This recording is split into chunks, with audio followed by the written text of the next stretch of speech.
أعوذ بالله من الشيطان الرجيم. بسم الله الرحمن الرحيم. الحمد لله رب العالمين الرحمن الرحيم مالك يوم الدين. إياك نعبد وإياك نستعين. اهدنا الصراط المستقيم صراط الذين أنعمت عليهم غير المغضوب عليهم ولا الضالين. إن الحمد لله الذي نحمده ونستعينه ونستغفره ونعوذ بالله من شرور أنفسنا ومن سيئات أعمالنا. من يهد الله فهو المهتدي ومن يضلل فلن تجد له وليا مرشدا. وأشهد أن لا إله إلا الله وحده لا شريك له. أشهد أن محمدا عبده ورسوله. ربي اشرح لي صدري ويسر لي أمري واحلل عقدة من لساني يفقهوا قولي. الذين قال لهم الناس إن الناس قد جمعوا لكم فاخشوهم فزادهم إيمان فقالوا حسبنا الله ونعم الوكيل. Alhamdulillah, j'espère que vous allez tous bien, chers frères et sœurs en Allah. Je vous dis assalamu alaikum wa rahmatullahi wa barakatuh et bonjour à tous mes frères et sœurs Anada. Ce matin, nous sommes là pour le rappel. Car Allah dit Fazakir fa inna zikra tanfa'ul mu'minin. Rappel car le rappel est utile aux croyants. Généralement, nous faisons des débats et vous aimez beaucoup les débats dans la fraternité, dans la tranquillité avec les frères chrétiens, c'est bien. Mais aussi, n'oubliez pas que le message d'Allah, nous devons nous le partager souvent, quelquefois, dans sa forme parfaite, définitive et universelle. Bien, les débats, c'est bon, mais l'instruction pour chaque musulman est aussi très nécessaire. Surtout aujourd'hui, la sourate que j'ai prise, c'est la sourate Ankabut, la sourate 29 appelée sourate de l'araignée. Et Allah, il nous parle avec beaucoup de sagesse dans cette sourate. L'interpellation d'Allah ici dans cette sourate est très capitale. Chaque musulman doit vraiment prendre son tabouret, s'asseoir, écouter attentivement le message d'Allah.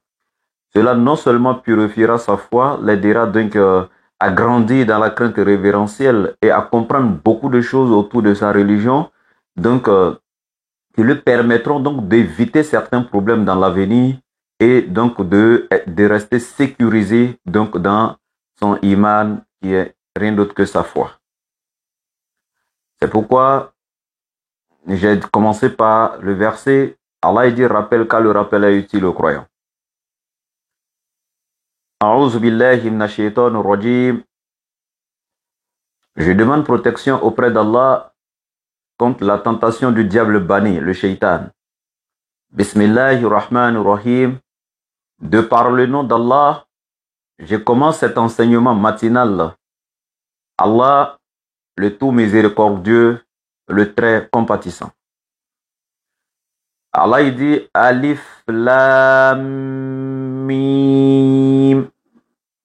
Allahu a'lam bi muradihi. Allah seul sait la signification de ces trois lettres.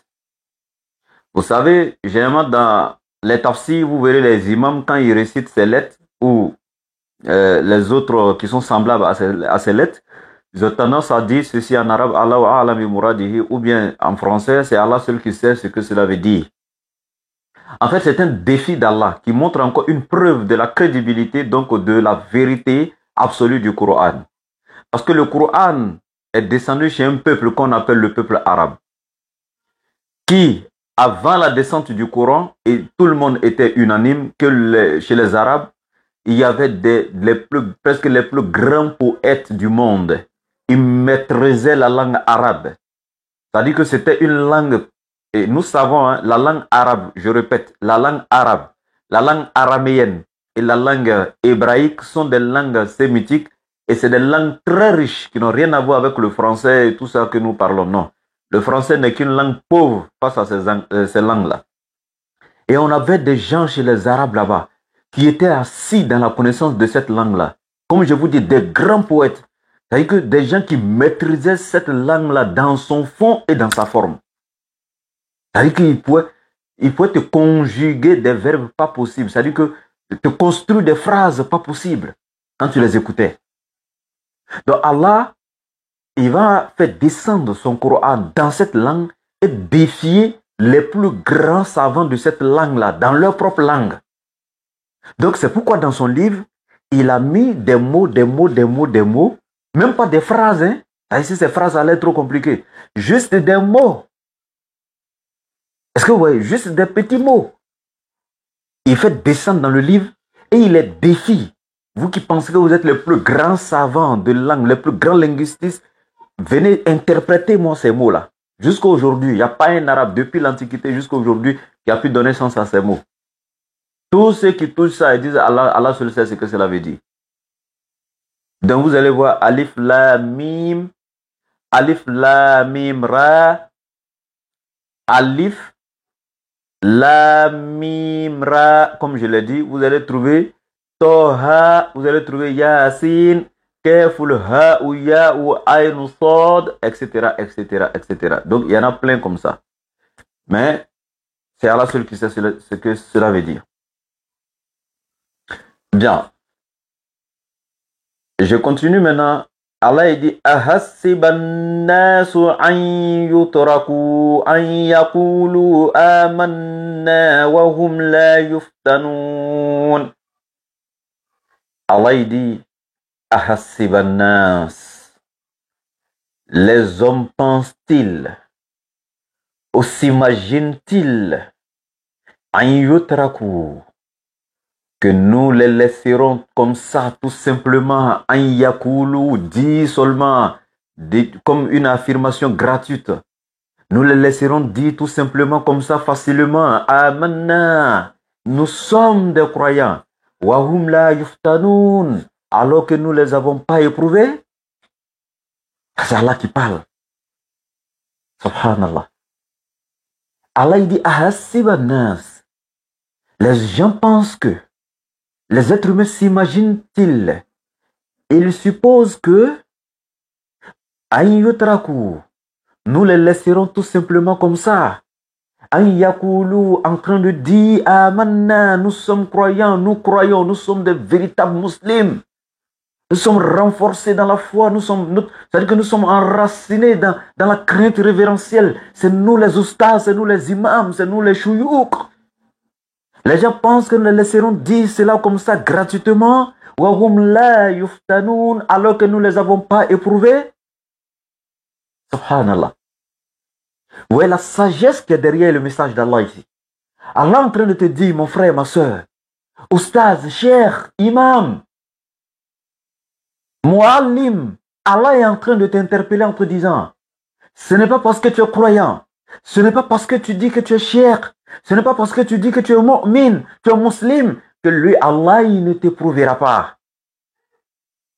Allah a-t-il signé un contrat avec l'un d'entre vous en disant à cette personne, si tu deviens musulman, tu ne vivras plus d'épreuves? L'a-t-il dit?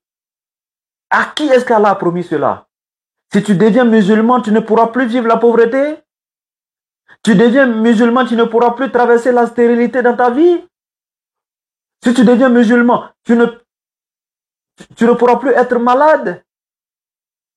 Si tu deviens musulman, tu ne pourras plus avoir un problème, un souci de travail, etc., échouer un examen, etc. Toutes les épreuves du monde, tu ne pourras plus traverser une seule épreuve. Allah a-t-il promis cela à qui? Personne. La récompense d'Allah en ce qui concerne ta croyance, ta foi et ta religiosité, cette récompense, c'est dans l'au-delà. Ar-Rahim.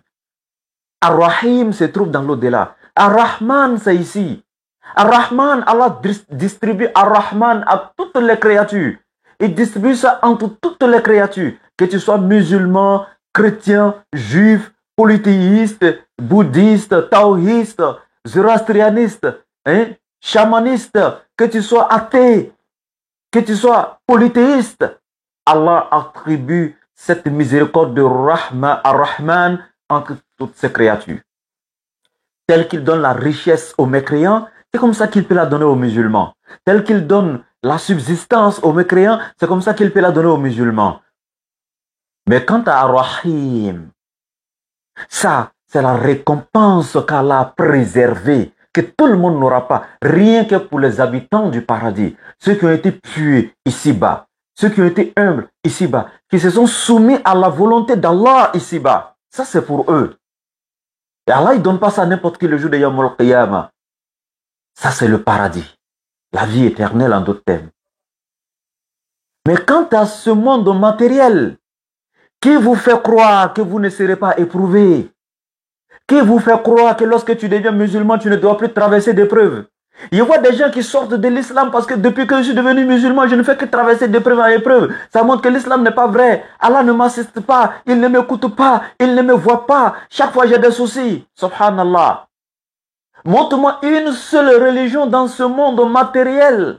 Une seule religion sur cette planète Terre où il n'y a pas d'épreuve. Parce que si tu penses que c'est parce que l'islam n'est pas vrai qu'il y a des épreuves, dans la religion que tu iras, naturellement, il ne doit pas avoir d'épreuves. Et tu me donnes le nom d'une religion où les adeptes de cette religion ne traversent pas d'épreuves, où il n'y a pas de malades là-bas, où certains ne perdent pas leur travail là-bas, où certains ne meurent pas là-bas, où certains sont frappés peut-être par la stérilité, par... etc. Toutes sortes de problèmes que vous pouvez imaginer. Comme moi, je ne fais que dire ce qui me vient tout simplement sur la langue sans réfléchir pour aller loin. Mais vous pouvez imaginer toutes sortes de problèmes que l'être humain a aujourd'hui. La maladie, etc., etc., tout ce qui nous frappe. Montrez-moi une seule religion où les adeptes ne sont pas frappés par des épreuves. Ça n'existe pas. Allah, il n'a jamais pris la garantie avec l'être humain que si tu deviens musulman, si tu acceptes Allah, tu ne traverseras pas d'épreuves. Non, Allah ne l'a pas dit. Cela ne montre pas que Allah est impuissant. C'est pour montrer sa puissance qu'il vous donne une vie après cette mort, là où il n'y aura aucune épreuve. Une vie, c'est-à-dire que où c'est la paix, la tranquillité, le soulagement absolu, le bonheur indescriptible. Mais ici, Allah il va t'éprouver parce que nous sommes dans un monde d'épreuves. Inna khalaqnal insana min kabad, fi kabad. Allah il nous a créés comme ça, dans un monde d'épreuves. Donc mon frère, Allah il dit, Ahasibanas, les gens pensent que nous les laisserons penser, imaginer, an yutraku, nous les laisserons comme ça, an yakulu, en train de dire amanna, alors que qu'ils sont croyants, nous les laisserons dire qu'ils sont croyants, etc. Wahum la yuftanun, sans les éprouver. Les gens pensent que nous les laisserons dire qu'ils sont croyants sans les éprouver. Non. Walaqad, harful tahqiq. Allah dit walaqad. Prenez doute en cela. Certainement.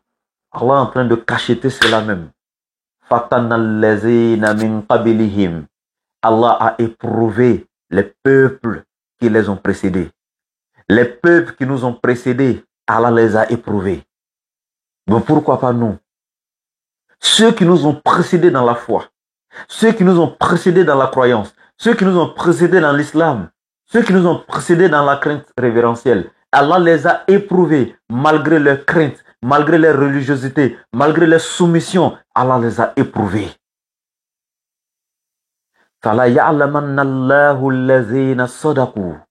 Et Allah sait certainement ceux parmi nous qui sont véridiques.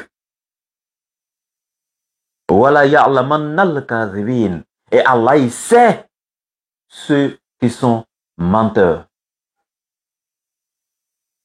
Donc vous voyez les épreuves. Quand Allah il éprouve, c'est pas lui qui veut savoir celui qui est menteur ou bien celui qui est véridique. Il n'a pas dit ça ya'lamanna Allahu, Allah saura après les épreuves qui est véridique. Il n'a pas dit ça ya'lamanna Allahu allazina sadaqu. Il n'a pas dit ça ya'lamanna Allahu al-kadhibin.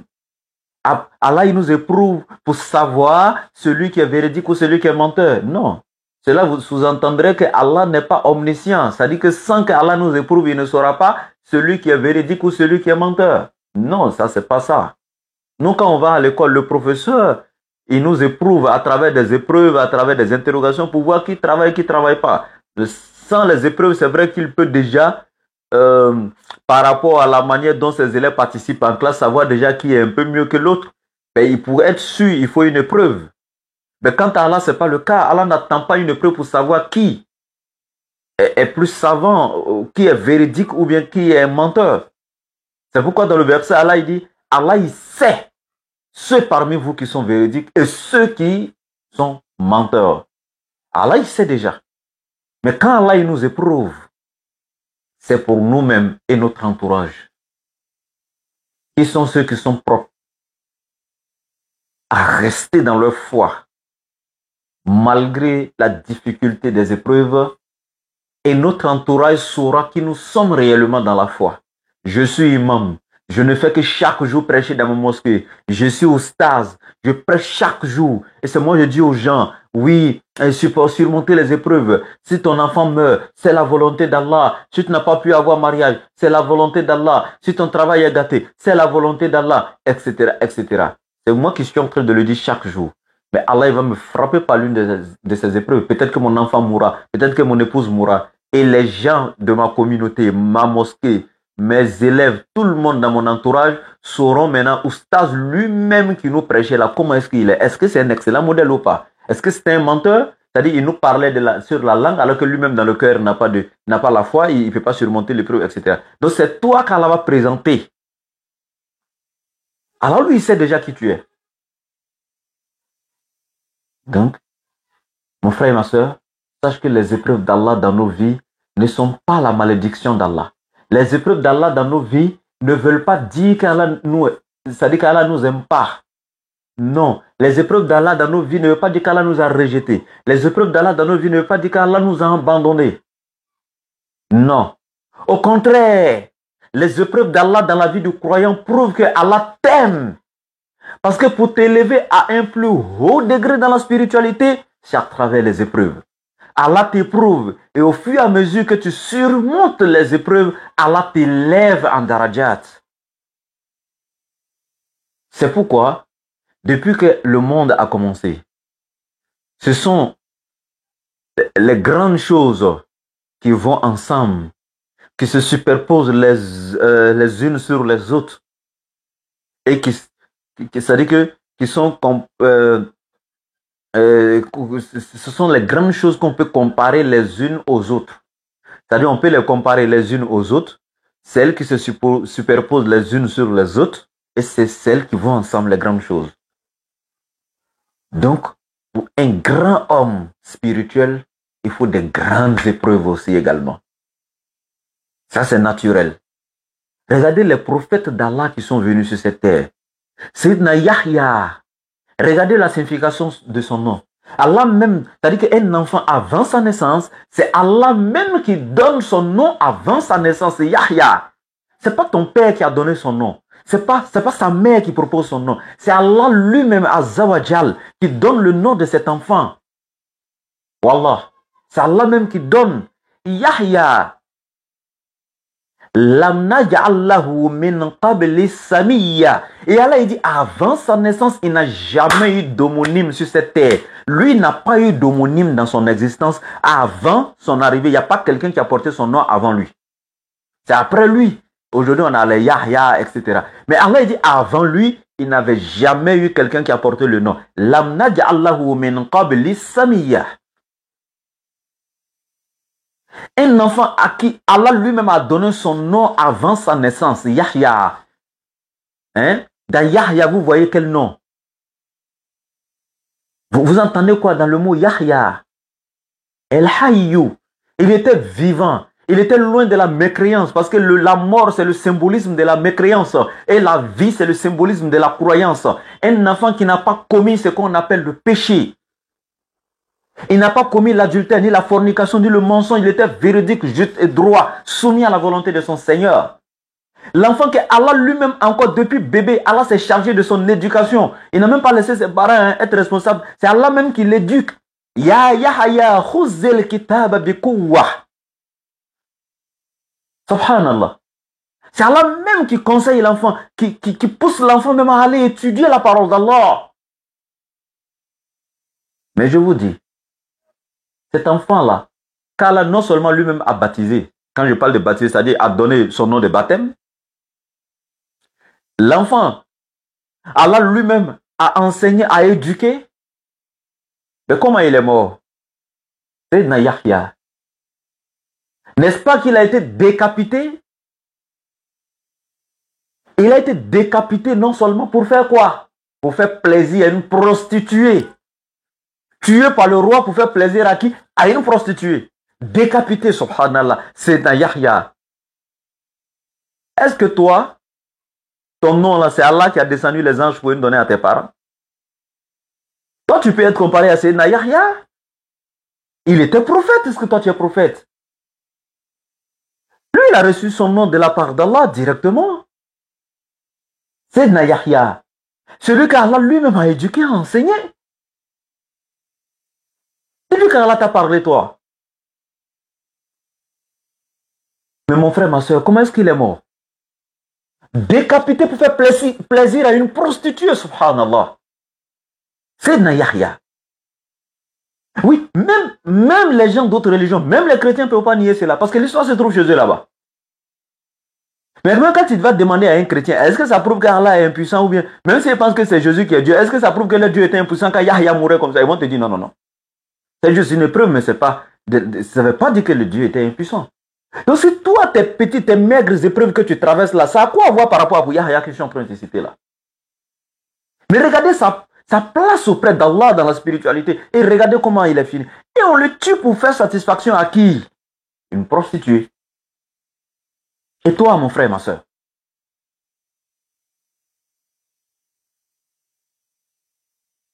Subhanallah.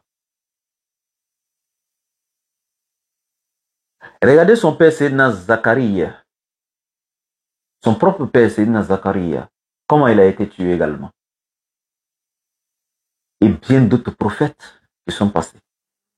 Qui ont été tués par les enfants d'Israël gratuitement. Et donc quand tu regardes l'épreuve que ceux-là ont traversée, regardez l'épreuve du prophète Mohammed alayhi salatu wa salam, celui qui a été envoyé à vous et à moi. Regardez les épreuves qu'il a traversées dans sa vie, les souffrances qu'il a traversées.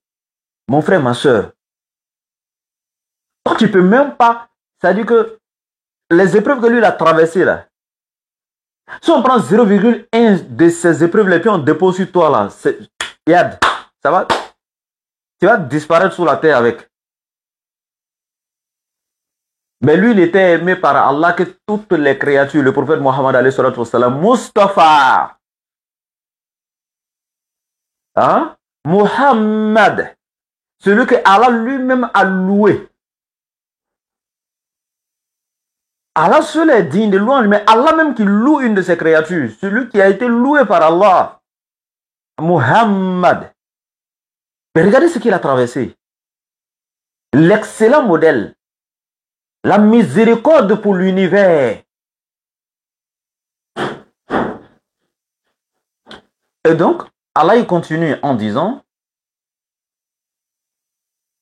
Am hasiba alladhina ya'maluna sayyi'at an yasbiquna.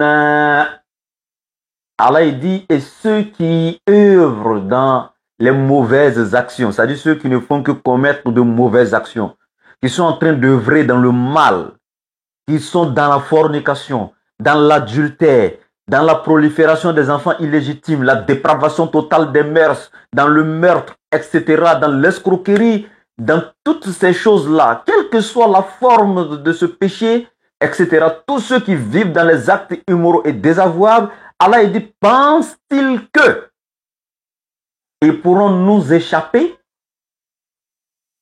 C'est-à-dire ceux qui sont concentrés actuellement en train de commettre les péchés là, vous pensez que vous ne pouvez pas échapper à Allah? Vous allez échapper à Allah comment? Mais vous êtes sur la terre d'Allah. Y a-t-il une autre planète qui existe qu'Allah n'a pas créée où vous pouvez partir? Si oui, c'est que vous pouvez échapper à Allah. S'il y a une autre terre quelque part qui n'est pas la terre d'Allah, sur laquelle vous pouvez partir vivre loin d'Allah et de sa terre, si vous pouvez échapper à Allah dans ce cas. S'il y a un autre ciel sous lequel vous pouvez partir vous abriter, qui n'est pas le ciel d'Allah, oui, vous pouvez échapper à Allah. Mais si tel n'est pas le cas, si quelque soit où vous irez, vous êtes sous le ciel d'Allah, si quelque part où vous irez, vous êtes sur la terre d'Allah, Allah il dit, pensez-vous que vous pouvez échapper à Allah? Subhanallah. Où se trouve aujourd'hui Sayyidina Adam alayhi salam? Où se trouve aujourd'hui Sayyidatu Hawa, la femme, Hawa ou l'épouse de Sayyidina Adam alayhi salam? Où se trouve aujourd'hui tes aïeuls? Où se trouve aujourd'hui tes arrière-grands-pères? Mon frère, pourquoi ne méditons-nous pas sur le Coran? Y a-t-il plus grand rappel que la mort? Celle-là que Allah a déposée parmi nous comme le meilleur rappel, qui ne fait que frapper chaque jour, sans interruption, sans fatigue. La mort ne se lasse pas de la mission qu'Allah lui a confiée. Elle ne fait que frapper. Quelle que soit la classe d'âge, que ce soit les enfants, les jeunes, les vieillards, quel que soit ton rang social, que tu sois pauvre, que tu sois riche, que tu sois, c'est-à-dire que une autorité, etc., quel que soit ce que tu es, ta fonction, quel que soit ce que tu es, la mort s'en fout, que tu sois savant. Montre-moi une seule personne qui ne peut pas mourir. Mais wallah, comment vous pensez pouvoir échapper à Allah? Vous allez échapper à Allah comment? Allah vous parle, ya ma'ashara al-jinni wal-insi, in istata'atum an tanfuzu min aqtari as-samawati wal-ard, fanfuzu la tanfuzuna illa bil-sultan, fabi ayyi ala'i rabbikuma tukazziban. Oh, djinn et humains, si vous pouvez sortir, vous échapper du domaine des cieux et de la terre, sortir carrément de l'espace et de l'univers, allez, il dit faites-le. Faites-le si vous pouvez le faire. Allah dit vous ne saurez le faire qu'à l'aide d'une puissance infinie. Alors l'être humain a-t-il une puissance infinie? Jamais. Allah, quel que soit où vous irez, quels que soient les plus grands fusées des Blancs, les avions, les rallyes, tout ce que vous imaginez comme véhicules, avions, quoi que ce soit, les plus rapides du monde, etc. Quel que soit ce que nous allons fabriquer, nous resterons dans le domaine des cieux et de la terre. On ne peut pas sortir de là. Jamais de la vie.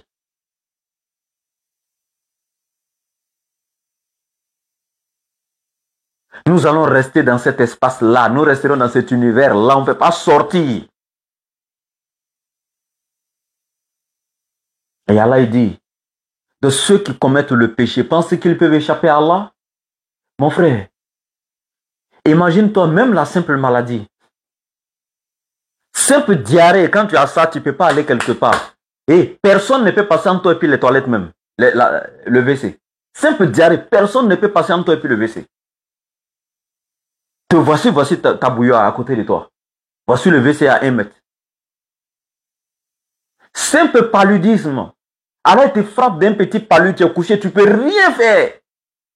Mais quand tu as la santé, c'est toi tu ne veux rien savoir. C'est toi tu as le gros bras. C'est toi tu es dans le quartier. On dit vieux Moro, oh vieux père, voilà ton fils. Et puis tu es là, ouais mon petit fils. Ça dit? Mais il dit simple diarrhée, il ne faut pas aller voir ton vieux Moro couché comme ça. Maigre. Simple petit coco, Dieu va mettre sur lui là. Simple petit palu là. On lui dit prompt rétablissement à toi pour répondre même merci là, ses problèmes. L'être humain n'est rien, mon frère, ma soeur. Regardez de par là où Allah nous a sortis. un vil liquide. Regardez dans le liquide amniotique où Allah t'a formé dans l'utérus de ta mère, subhanallah. Regarde le jour que tu es sorti du ventre de ta mère. Regarde un peu comment tu étais. Prends un bébé, prends l'exemple sur n'importe quel bébé. Tu n'étais rien, même t'asseoir, tu ne peux pas. On te prend, on te dépose ici, on te fait ceci. Même déféquer, pisser, quoi, on doit te nettoyer. Tu ne peux rien faire.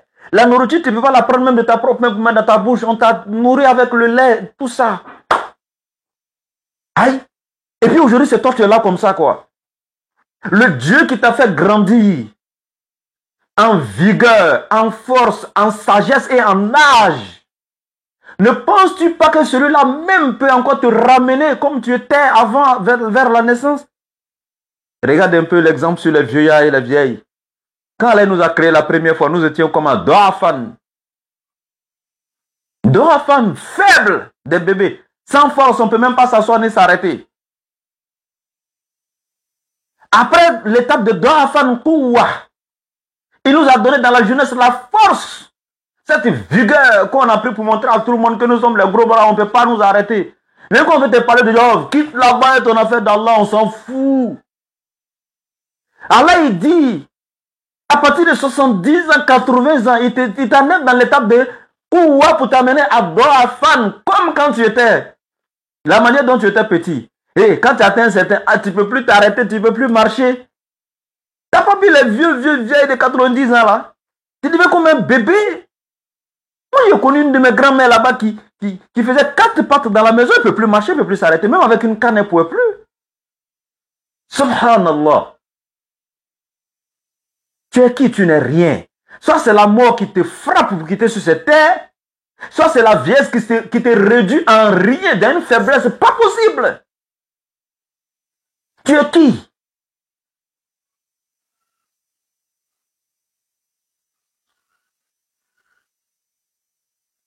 Subhanallah.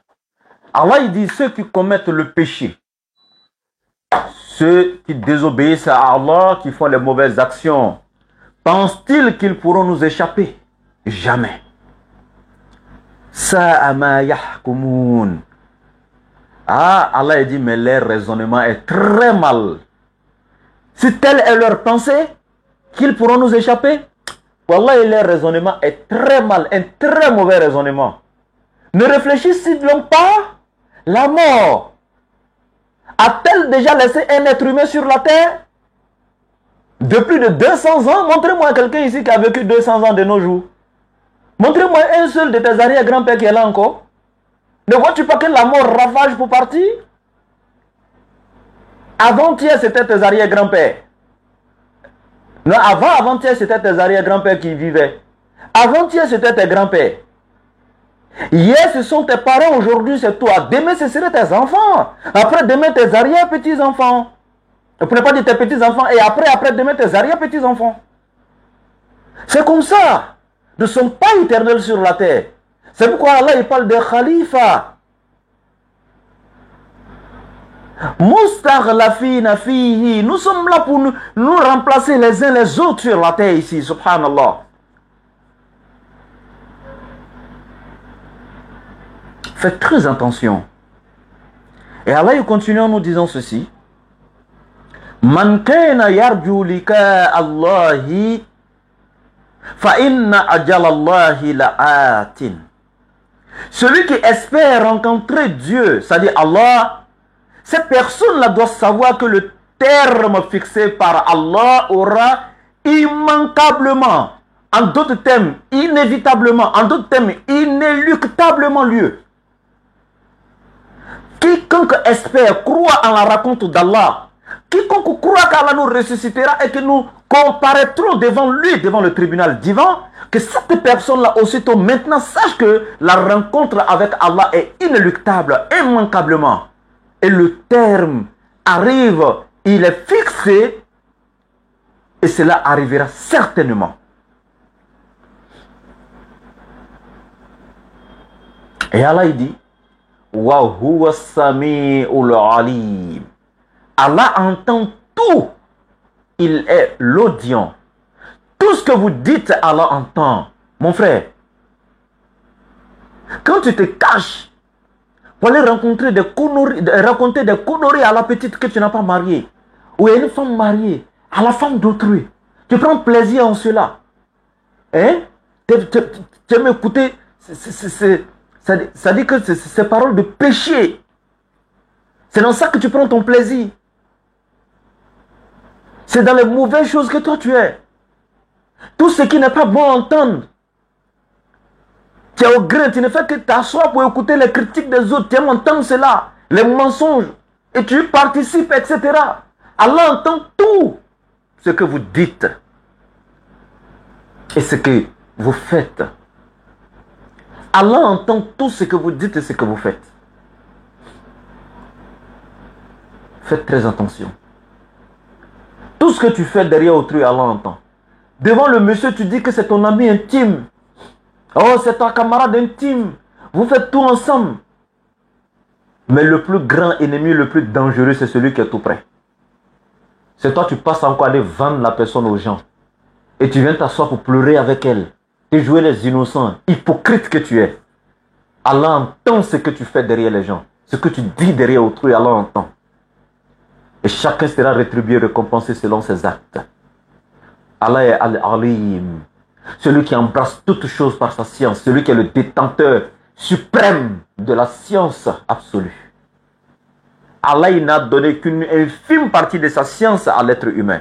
وَمَا أُوتِيتُم مِّنَ الْعِلْمِ إِلَّا قَلِيلٌ. Il n'a donné à l'homme qu'une infime, qu'une petite partie de la science. Et les savants, quand ils nous détaillent ce verset-là, وَمَا أُوتِيتُم مِّنَ الْعِلْمِ إِلَّا قَلِيلٌ, ils disent que non seulement la science qu'Allah a octroyée à l'homme, c'est qu'une petite. Il y a des savants qui vont te donner l'exemple comme si tu prenais l'aiguille, tu plongeais dans l'océan et que tu mettais la goutte dans la paume. C'est-à-dire l'océan, par exemple, c'est un exemple qui prend. L'océan serait la science. Tu plonges juste une aiguille dedans et puis tu mets ça sur ton doigt comme ça. La petite goutte que le bout de l'aiguille va déposer sur ton doigt là, c'est comme si c'est ce qui est sorti de la science qu'Allah a donné à l'être humain.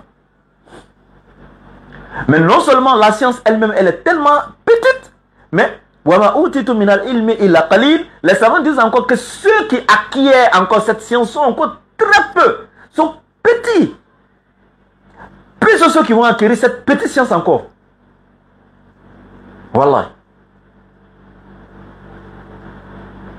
Et Allah il continue. وَمَنْ جَاهَدَ فَإِنَّمَا يُجَاهِدُ لِنَفْسِهِ. Allah il dit, et quiconque lutte pour la cause d'Allah ne lutte en réalité que pour lui-même. Maintenant ici, quand on te parle de man jahada fa innama yujahidu li nafsi. Certains vont prendre ces genres de versets. Celui qui lutte dans la cause d'Allah pour aller faire ça comme le meurtre. Ah, voici des versets où le Coran dit de tuer, de lutter dans la cause d'Allah. Lutter là, eux, voyez, lutte est vrai. Aller prendre le col du gars, commencer à le frapper parce qu'il n'est pas musulman ou bien le tuer. Le verset ne dit pas ça. Dans le sens de tuer, il allait parler des kata là. Tuer. Mais ici, il dit lutter. Donc, quand on parle de djihad là, eux, ils pensent que ça veut dire aller tuer. Eux pensent au terrorisme, etc. Tuer au nom d'Allah et tout ça. Ça ne veut pas dire djihad, ne veut pas dire ça. Et ils ont perverti le sens du mot. Mal interprété le sens du mot. Sorti le sens du mot de son contexte. Quelqu'un qui lutte dans la cause d'Allah ne lutte qu'avec... C'est-à-dire que les armes de dissuasion que la personne a, c'est rien d'autre que la science. La plus grande arme du croyant, c'est la science qu'il a. C'est par la science qu'il défend sa religion. C'est par la science qu'il appelle les autres à sa religion. C'est par la science qu'il arrive à convaincre les gens. Les armes ne font que vaincre. Mais pour convaincre, il ne faut pas une arme. Une arme ne peut pas convaincre. Une arme ne pourra que vaincre. Et celui qui est vaincu n'est pas convaincu, forcément. Mais celui qui est convaincu est non seulement vaincu et ensuite convaincu. Et pour convaincre, ce n'est pas avec une arme, mais c'est plutôt avec la science. Et donc, ici, Allah dit ceux qui luttent dans sa cause avec leur personne et leurs biens. C'est pourquoi nous vous interpellons chaque jour de soutenir la cause d'Allah. Nous vous parlons chaque jour d'aider, d'investir dans la cause d'Allah, d'aider les pauvres, ceux qui n'ont pas à manger, ceux qui ont des ordonnances malades à l'hôpital, qui n'ont pas encore reçu les médicaments, et ceux qui sont dans telle difficulté, tant que tu as la capacité, les moyens de pouvoir subvenir aux besoins, de pouvoir résoudre le problème de la personne, aide-le, rien que pour la cause d'Allah. Et Wallahi, tu en auras la récompense auprès d'Allah le jour de Yawm al-Qiyamah. Qui sait par quel acte lui aura ses péchés pardonnés et adhéré au paradis? Qui sait par lequel de ces actes Allah le pardonnera? Allah lui pardonnera. Qui sait? Personne. Faisons le bien autour de nous.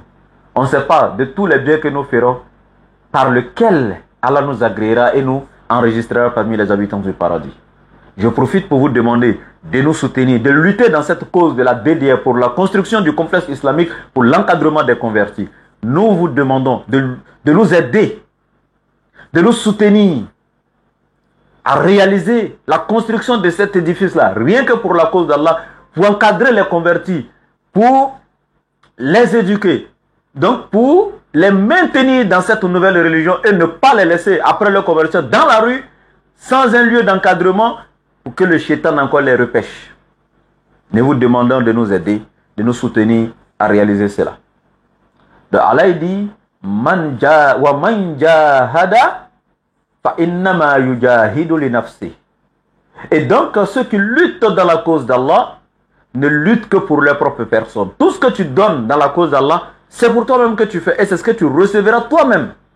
C'est que tu as pris pour construire les immeubles de luxe, les belles voitures de luxe, marier la plus belle femme, la Miss Monde. Tu as eu les plus beaux enfants qui ont fréquenté dans les plus belles universités du monde. Toute cette gloire que tu as eue, tu n'as pas de récompense pour ça le jour de Yawm al-Qiyamah. Parce que tu t'es déjà réjoui de ça ici bas. Et toi-même tu as bénéficié de ce bonheur, c'est fini. C'est que tu as mis dans les plus belles nourritures pour manger là. Et puis tu allais rendre ça au WC quelques heures après là, c'est fini. Quand tu mangeais le goût que tu as eu sur ta langue là, c'est fini, c'est ta récompense qui est là. Mais ce que tu as né pour donner à autrui, pour que lui aille bien manger là, c'est ce que toi tu vas retrouver auprès d'Allah. C'est que tu as nevé pour aller construire une maison pour un pauvre qui ne savait pas reposer sa tête là.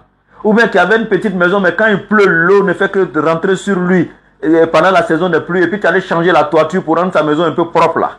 Le monsieur assis à sa famille, depuis le matin, ils n'ont rien mangé. C'est que tu allais donner un sac de riz, ils ont pu manger là. C'est que tu as fait comme ça là. Il est couché à l'hôpital, n'a pas 5 francs pour payer les ordonnances alors qu'il est très malade. Ce que tu as fait pour le soutenir là, c'est ce que tu retrouveras auprès d'Allah. Ça, c'est le meilleur investissement.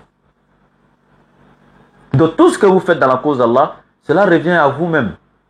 Et sachez que si toi tu enlèves tes biens pour mettre dans la cause d'Allah, que toi-même tu ne t'investis pas aussi pour œuvrer dans la cause d'Allah, sache que tu n'auras pas de récompense. En tout cas, dans l'au-delà, peut-être qu'Allah va te récompenser ici-bas, mais pour l'au-delà, là, non. Parce que là n'est pas injuste. Ce que tu as mis quand même ici, il va te redonner. Soit il va faire ça pour multiplier ta richesse ici, mais dans l'au-delà, tu n'auras rien. C'est-à-dire que c'est toi, tu construis une mosquée pour les gens, mais toi-même, tu ne pries pas. Comment ça? Il faut que non seulement tu mettes tes biens dedans, mais ta personne doit œuvrer aussi dans la cause. Donc ce sont tes biens et ta personne. Hal adullukum ala tijaratin tunjikum min azabin alim. Tu'minuna billahi wa rasulihi wa tujahiduna fi sabilillahi bi amwalikum wa anfusikum. Zalika khayrul lakum in kuntum ta'lamun. Allah dit, vous montrerai-je le meilleur des commerces. Le commerce qui sera un voile, qui vous éloignera, qui vous protégera contre le châtiment de l'enfer. Quel est ce commerce-là? Tu'minuna billah. La première condition, c'est de croire en Allah. Et croire en Allah, ce n'est pas juste sur les lèvres. Nous récitons la shahada et puis tout simplement sur les lèvres. Non. Croire en Allah, ça commence par le fait d'affirmer, de réaliser et de maintenir surtout l'unicité absolue d'Allah dans chaque moment de ta vie, dans chacune de tes actions et dans chacun de tes actes. Tu crois. Après avoir cru, tu dois placer ta confiance absolue à Allah. Et c'est clair. C'est lui seul qui doit être consulté. Rien d'autre que lui. Nul autre que lui. Donc Allah dit crois à Allah, tu'minuna billah wa rasulihi, et ensuite en son messager. Et prendre le messager comme un excellent modèle, conformément à la Sourate 33, verset 21. Wa tujahiduna fi sabilillahi bi amwalikum wa anfusikum. Et ensuite, maintenant, lutter dans la cause d'Allah. Et je vais vous expliquer le sens de lutter ici. Mais Allah dit de lutter avec quoi? Bi amwalikum wa anfusikum. De par vos biens et vos personnes. Tu ne mets pas tes biens et puis mettre ta personne derrière. Tu mets tes biens et ta personne dedans également. C'est clair, il n'y a même pas de débat. Tes biens et ta personne dedans. C'est de ça qu'il s'agit. De toi, tu construis une mosquée pour les gens, mais toi et tes enfants, ta famille, personne ne va à la mosquée. Attends. Donc si tout le monde était comme toi, attends, donc toi tu as construit pour qui? Toi tu as construit une école coranique pour les gens, mais aucun de tes enfants n'apprend le Coran. Donc toi tu as quel genre d'exemple? Tu as construit, non, toi-même il faut être le premier dans la mosquée là pour aller être derrière l'imam. Toi qui as construit là. C'est de ça qu'il s'agit. Donc ici Allah il dit wa man jahada fa innama yujahidu li nafsi. Donc quiconque lutte dans la cause d'Allah, en réalité c'est pour sa propre personne qu'il lutte. Hein? Et Allah dit inna Allah la ghaniyun anil alamin. Donc Allah, il se passe volontiers de tout l'univers. Allah il n'a pas besoin de ton argent. Allah il n'a pas besoin d'être aidé parce que Allah n'a pas de besoin. Quand quelqu'un est déjà dans le besoin, il n'est plus Dieu. Dieu ne peut pas avoir besoin. Est-ce qu'on se comprend? Dieu ne peut pas avoir besoin. Donc Allah se passe de l'univers et de tout ce qu'il contient. Allah il se passe de tout ce que l'univers contient comme richesse, comme riche, comme autorité. Allah il s'en fout de tout ça. Puis c'est lui-même qui a créé. Donc il ne peut plus avoir besoin de ce que lui-même a créé. Il n'a pas besoin de ça. Allah n'a pas besoin de ça. Donc c'est toi, Allah te dit de soutenir sa cause, sa religion là. C'est pour toi-même qu'il te dit de faire. Si toi tu refuses de faire là, Allah il te balaye. Il envoie d'autres personnes qui vont faire ça mieux que toi. Donc c'est mieux pour toi de faire. C'est mieux pour vous d'investir dans la cause d'Allah. Vos biens et vos personnes. Parce que si vous ne faites pas là, Allah il va vous effacer. D'autres personnes viendront faire ça mieux que vous. Donc vous avez intérêt à faire. Non seulement si d'autres personnes viennent faire, vous n'avez plus de récompense si vous mourrez au paté en enfer. Et les gens viennent faire à votre place. Mais en tout cas ça sera fait. Allah il dit Wallazina amanu, et ceux qui croient, wa amilu solihat, et qui font le bien, lanukaffiranna anhum sayyiatihim, nous effacerons leurs péchés, walanajziyannahum ahsana allazi kanu ya'malun, et nous les rétribuerons selon les meilleures œuvres qu'ils auront accomplies. Donc Allah est clair.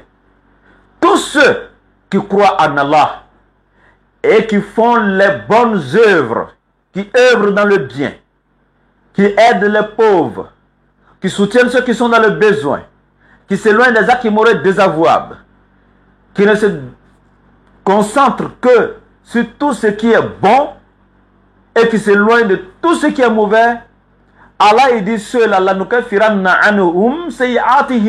nous pardonnerons tous les péchés. Allahu Akbar. Regardez comment Allah est miséricordieux.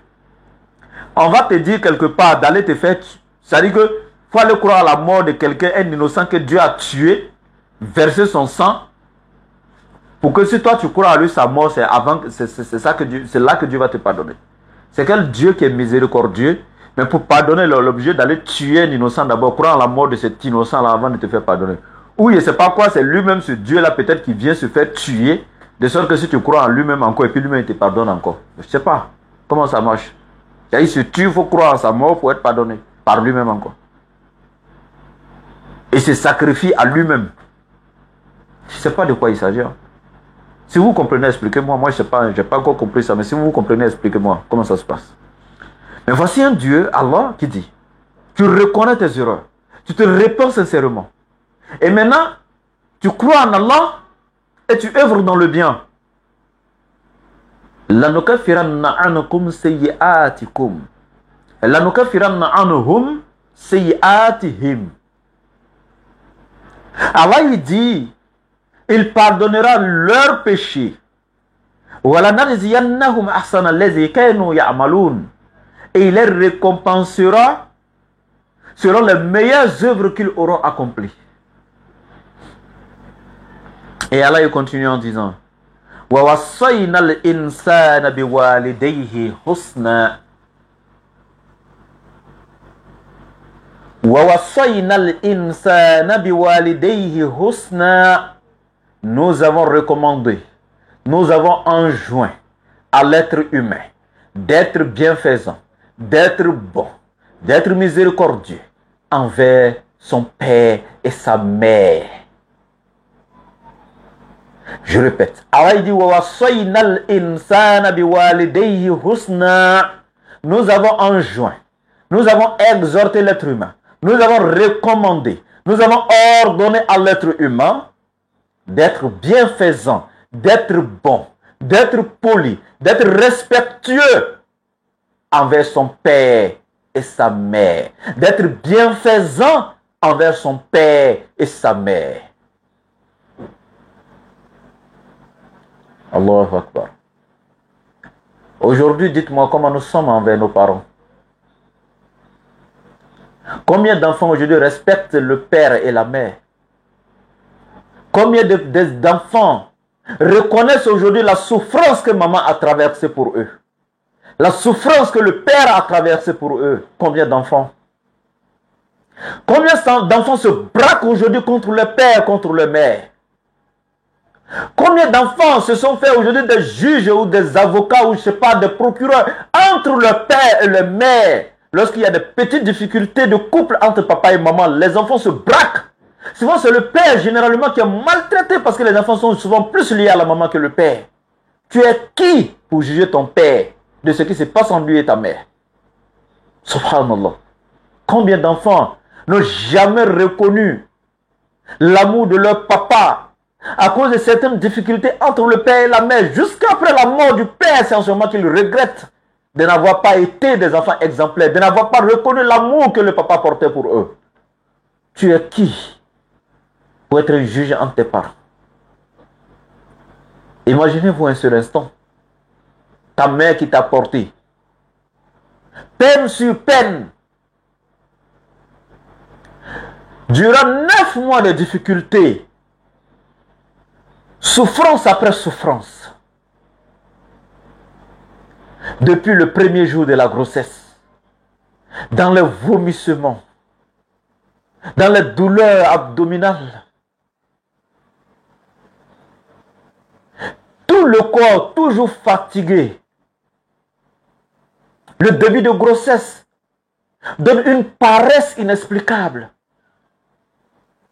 Tout son corps comme quelqu'un qui a été battu toute la journée. Une fatigue indescriptible, accompagnée de certaines douleurs, comme je l'ai dit. Elle n'arrive pas à manger normalement. Les vomissements ici et là, la nausée. Toute la journée ne fait que cracher. Regardez un peu tout ce que la grossesse renferme. Tout ce que ta maman a traversé. Peine sur peine. À partir du 5e, 6e, 7e mois où le ventre est devenu comme ça, comme une jade devant elle. Un poids. Mon fils, ma fille, mon frère, ma soeur, chers frères, chères soeurs, Wallah, il prend seulement quelque chose qui fait 1 kilo et arrête-toi avec comme ça. Attrape dans ta main 5 kilos et arrête-toi avec pendant 30 minutes seulement. Dans ta paume comme ça, sans descendre ta main, 30 minutes. 1 kilo seulement. Si tu as pu faire 5 minutes même. Maman t'a porté ton poids. Et regarde, même quand elle est assise et qu'elle veut se lever, sa hanche refuse. Ça claque même souvent. Quand elle est couchée, quand elle veut tourner sur le lit, son corps est fatigué. Elle souffre. Jusqu'au 9e mois, pour marcher, c'est problème. Pour s'asseoir, c'est problème. Pour se coucher, c'est problème. Ah bon?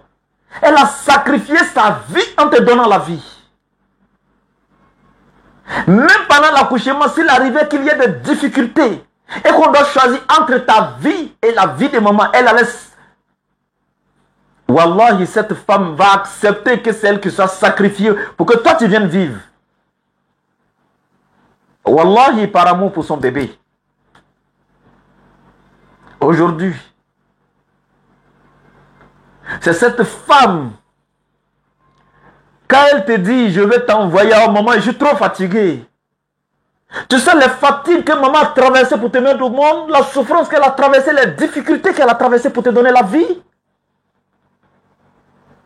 Aujourd'hui, tu trouves que maman te fatigue. Ma soeur, maman te dit de faire le ménage, de laver les assiettes, de nettoyer la maison. Oh, maman fatigue trop. Je suis fatigué. Tu sais quoi? Après toutes ces difficultés que maman a traversées avec la grossesse, pour elle, c'était la souffrance physique. Mais tu sais, pour papa, c'était quoi? La souffrance morale.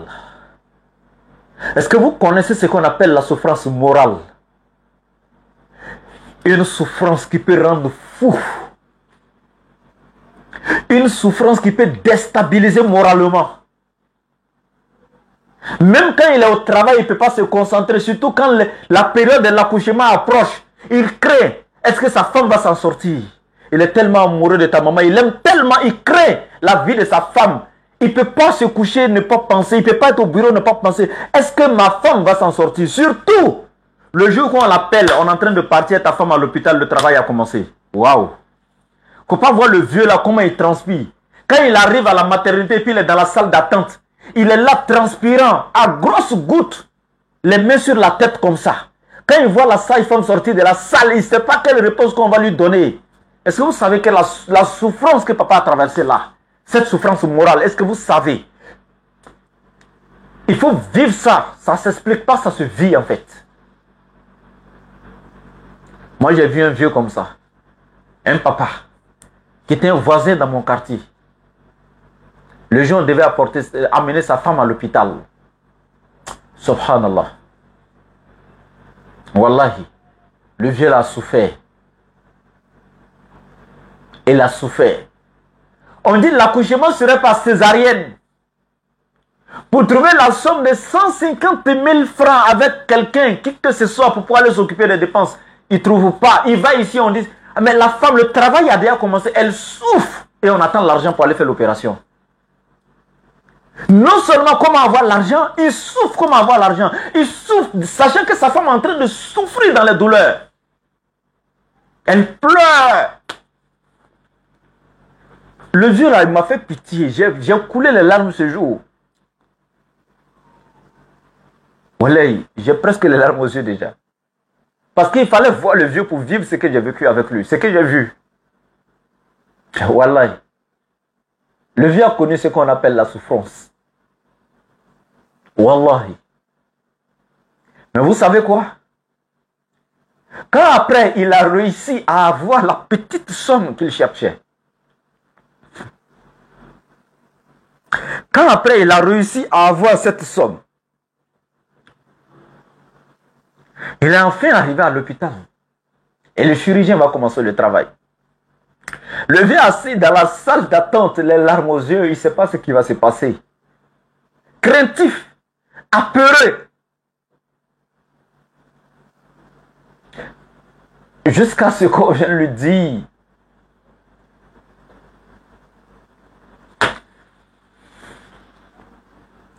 ta femme et ton enfant sont retournés dans la miséricorde de leur Seigneur.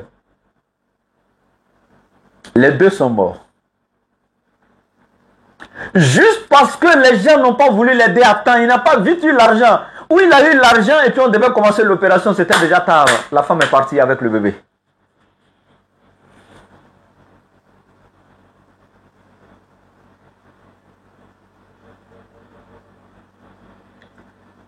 Il y a peut-être eu cette négligence de la part des médecins qui pouvaient ne pas attendre l'argent et tout simplement commencer leur travail.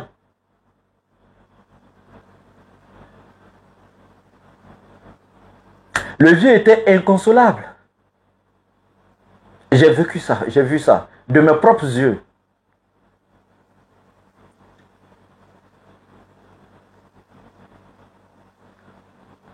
Donc quand je regarde des enfants aujourd'hui qui ne savent pas ce que les parents ont risqué, ce qu'ils ont traversé, la souffrance physique de la mère et la souffrance morale du père.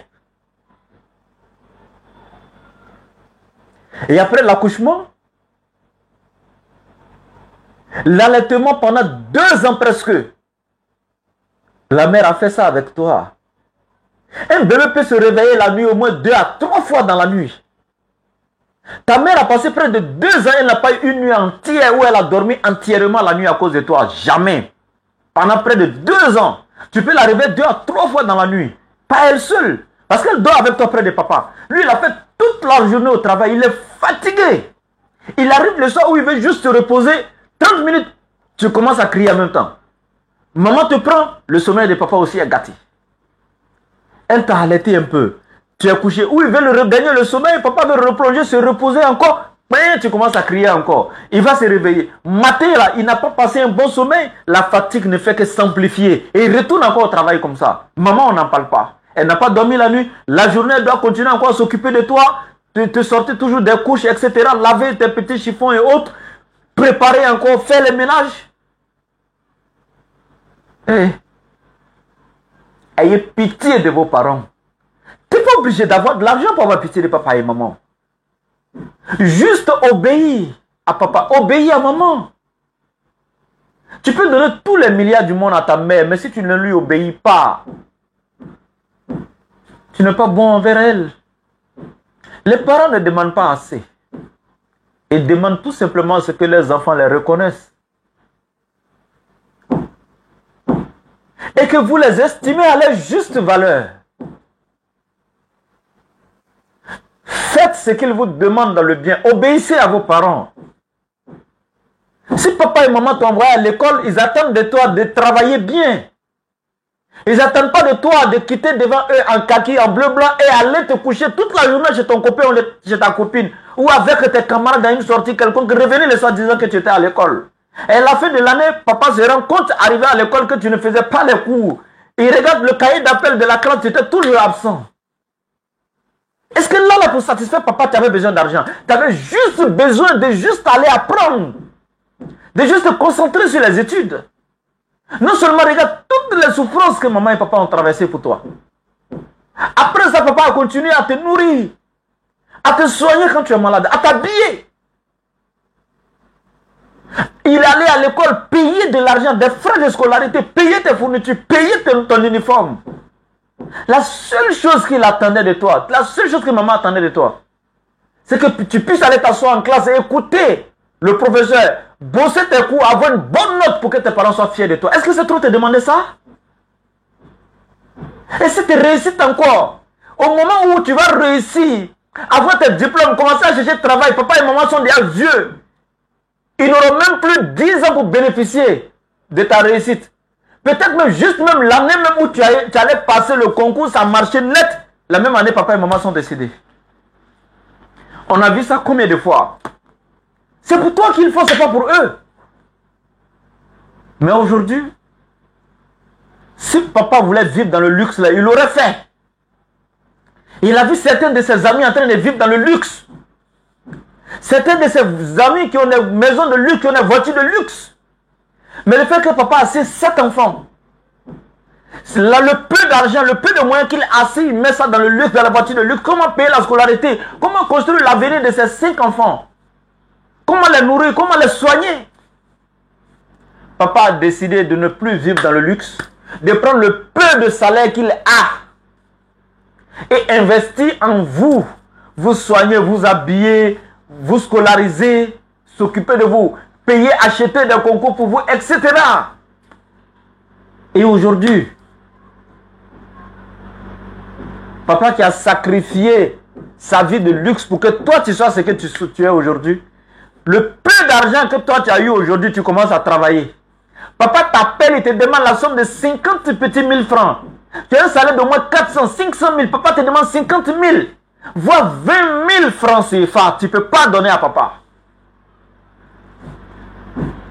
Même quand tu réussis à lui donner 20 000 et qu'il te rappelle de ah papa, mais hier à côté là, je t'ai donné 20 000, papa. C'est pas facile, hein?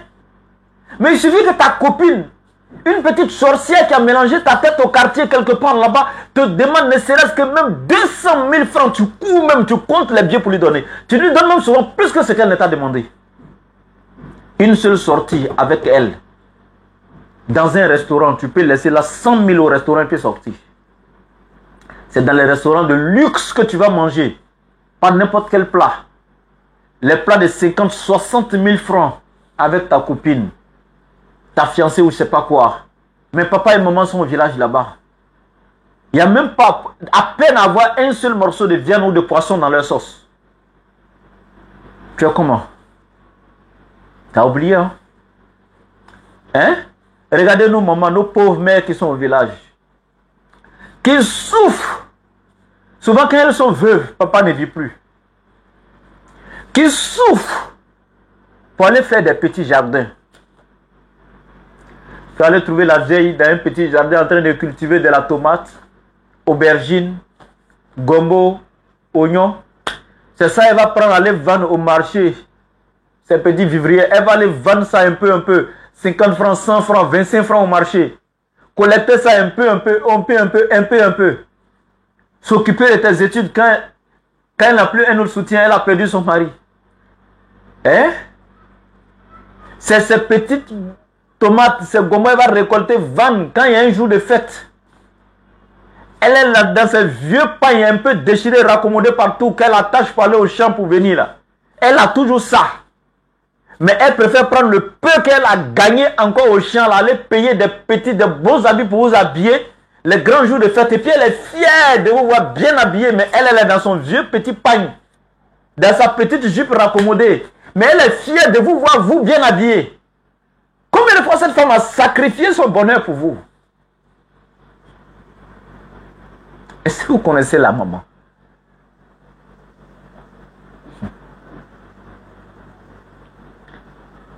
Elle ne vous demande pas assez. Elle vous demande tout simplement la reconnaissance, l'amour.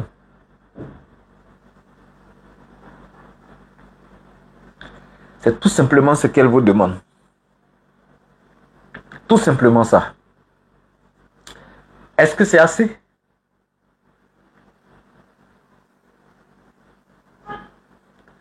Voilà que nos parents souffrent.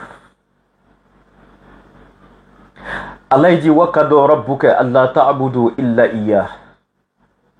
Allah a décrété rien ne doit être adoré en dehors d'Allah.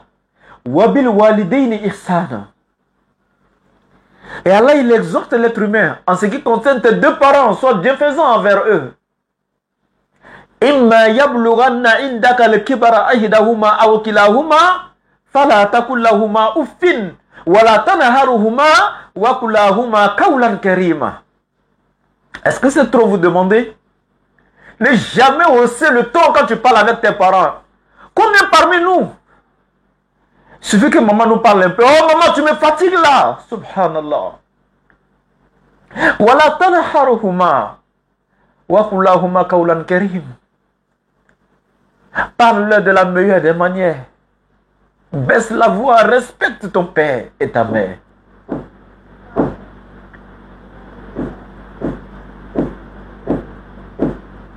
Vous savez, Allah dit Imma yablughanna indaka. C'est l'un de tes parents ou les deux. Ahaduhuma ou kilahuma. C'est l'un de tes parents ou les deux ont eu l'âge de la vieillesse à tes côtés. Fala taqul lahumā uffi. Ne leur dis jamais ouf. C'est un son, c'est même pas un mot. Ne leur dis jamais le son ouf. Oh, je suis fatigué là. Vous me fatiguez là. Wallah. S'ils atteignent l'âge de la vieillesse à tes côtés, ne fais jamais ça. Parce que quand les parents vieillissent, ils deviennent comme des enfants naturellement. Souvent même ils t'accusent à tort. Mais Allah dit, malgré leur vieillesse, ils sont devenus comme des enfants, ils parlent un peu trop. Mais ne commets jamais l'erreur de leur dire ouf. Mais il y a un truc qui m'intéresse dans le verset. Allah dit s'ils atteignent l'âge de la vieillesse à tes côtés. Mais comment nous sommes aujourd'hui? Papa et maman sont au village. Toi et moi, on est devenus des grands fonctionnaires. On a commencé à travailler. On a installé de au moins 500 et quelques mille. On a déménagé à la capitale. On est dans une grande ville. On a une grande villa là-bas. On vit avec nos femmes, nos enfants, etc. Papa et maman sont encore au village là-bas, en brousse là-bas. Tu ne peux pas aller les prendre au village, venir les déposer en ville à côté de toi et t'occuper d'eux. Mais dans ta politique, ils sont au village, tu as juste mis peut-être des boys, des domestiques à la maison au village avec eux, tu es juste allé construire peut-être une belle villa au village, tu les as laissés chaque fin de mois, tu envoies, nous sommes là-bas et puis bon voilà. Hein, quand tu veux une ou deux fois peut-être par an, tu vas au village rendre visite à la famille, à maman et puis revenir en ville. Surtout quand tu tombes sur une petite sorcière qui te dit que ta maman est dans la sorcellerie ou bien ton papa, c'est fini. Tes parents sont abandonnés au village, tu envoies seulement quelque chose et puis c'est fini. Tu penses que ce que tu envoies à papa et maman au village, c'est ce qu'ils veulent de toi? En fait, tu te fous de qui? Tu penses que ils sont satisfaits de ce que tu leur envoies? Donc, pour toi, comme tu envoies déjà 50 000, 100 000 chaque fin de mois au village, papa et maman sont déjà satisfaits de toi? Ce n'est pas 100 000, ce n'est pas 50 000. Rassemble tout l'or, tout le diamant, toute la fortune du monde. Dépose et on te met à côté de ça et on demande à ton père et à ta mère de choisir entre toute la fortune du monde et toi.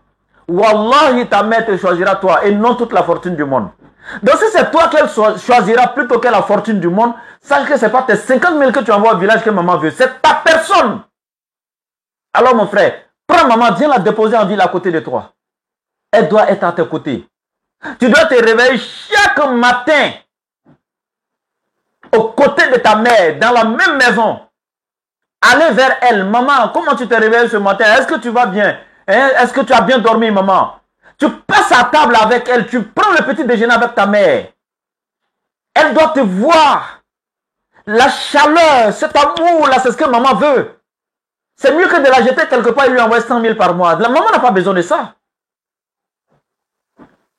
Tu finis ton petit déjeuner, tu prends ton sac, tu t'habilles. Maman, je vais au boulot.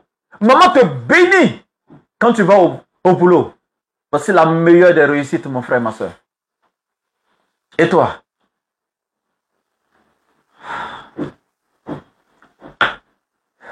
Allah dit وَوَصَّيْنَا الْإِنسَانَ بِوَالِدَيْهِ husna. Allah a exhorté, enjoint à l'être humain d'être bienfaisant envers son père et sa mère. وَإِنْ جَاهَدَكَ لِتُشْرِكَ بِي مَا لَيْسَ لَكَ بِهِ عِلْمٌ فَلَا تُطِعْهُمَا. Si seulement tes parents t'ont exhorté à aller faire quelque chose comme adorer une autre divinité à part Allah, Allah dit ne les obéis pas en cela. En ça seulement, il ne faut pas les obéir. S'ils te demandent d'aller tuer, d'aller adorer le fétiche, d'aller forniquer, d'aller faire le mal, tu ne dois pas obéir en cela. C'est vers Allah que vous retournerez. Et Allah vous informera de tout ce que vous faisiez. Je vais m'arrêter là. Inch'Allah. J'arrive plus quoi. On va continuer prochainement, Inch'Allah. Qu'Allah nous aide et qu'il nous facilite tout. Je vous informe que le laboratoire a créé 3 nouvelles pages. Il y a la nouvelle page Facebook, la nouvelle page YouTube et la nouvelle page TikTok. En fait, les anciennes pages ont eu un souci. C'est pourquoi j'ai créé des nouvelles pages. Et ces nouvelles pages, j'ai besoin de vous pour inonder ces pages. Et je sais que nous pouvons ensemble. Donc, vous tapez seulement dans la barre de recherche de TikTok, de YouTube et de Facebook, laboratoire DDR officiel. Tout simplement, c'est pas compliqué. Laboratoire DDR officiel. Tapez seulement laboratoire DDR officiel dans la barre de recherche des 3 chaînes là. Facebook, TikTok, YouTube. Laboratoire DDR officiel. Et abonnez-vous massivement. Il y a besoin de 1000 abonnés sur chacune de ces pages pour commencer le direct. TikTok, j'ai déjà validé les 1000 abonnés. Mais Facebook et YouTube, j'en ai besoin rapidement. Allez-y vous abonner rapidement. Pour ne rien rater comme rappel, comme voilà, donc enseignement du laboratoire, Inch'Allah. Et pour ceux qui veulent me contacter personnellement, vous avez le plus 225, les 07 97 08 14 17. Je répète, pour ceux qui veulent me contacter personnellement, vous avez le plus 225, le 07 97 08 14 17. Inch'Allah, on va s'arrêter là. Salam alaikum.